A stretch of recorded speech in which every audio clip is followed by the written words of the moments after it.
ऐसे हैं जिसका कभी चरित्र से पतन नहीं हुआ।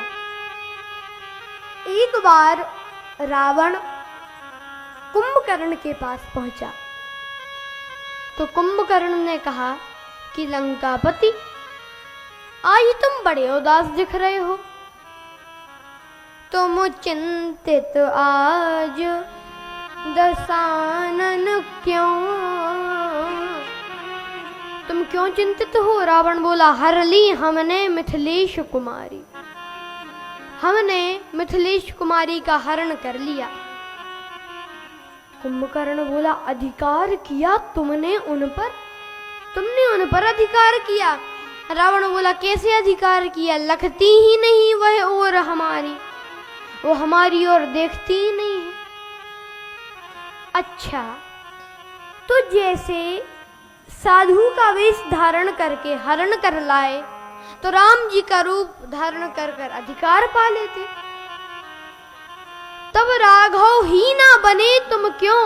रावण बोला, इसमें हमको भय भैरव भारी क्यों?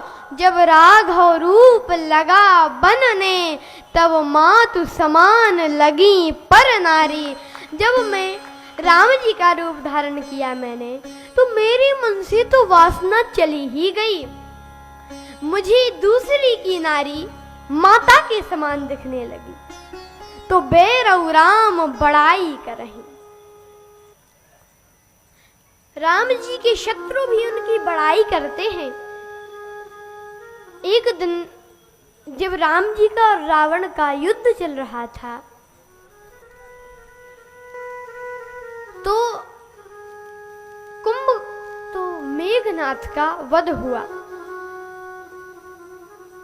तो मेघनाथ की पत्नी सुलोचना रावण के पास आई और कहा कि पिताश्री, अगर आपकी आज्ञा हो तो मैं अपने पति का शव रामादल से ले आऊं। रावण बोला, अवश्य बेटी जाओ, अवश्य जाओ। अब दरबारी सोचे कि महाराज, सभा में था उस समय रावण, दरबारी सोचे कि महाराज आपकी 10-10 बुद्धियां हैं, एक में भी समझ नहीं है, 20-20 नेत्र हैं, एक से भी दिखाई नहीं देता। कहा क्यों? कहा अभी आपका और उनका युद्ध चल रहा है, आपका और राम जी का, तो ऐसे में आप सुलोचना को भेज रहे हैं, क्या पता वे सुलोचना को बंदी बना ले और कहें कि तुम सीता जी को लौटा दो। राम जी कहें कि तुम सीता जी को लौटाओ तो हम सुलोचना को लौटा देंगे।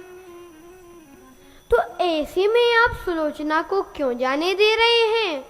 तो रावण मुस्कुरा कर बोला कि दरबारियों, कितने ना समझ हो। क्यों? राम ऐसा नहीं कर सकते। क्यों नहीं कर सकते? जब आपने उनकी पत्नी का हरण किया है तो वे भी तो सुलोचना को बंदी बना सकते हैं। रावण बोला, इसलिए क्योंकि ये काम रावण का है, ये काम राम का नहीं है।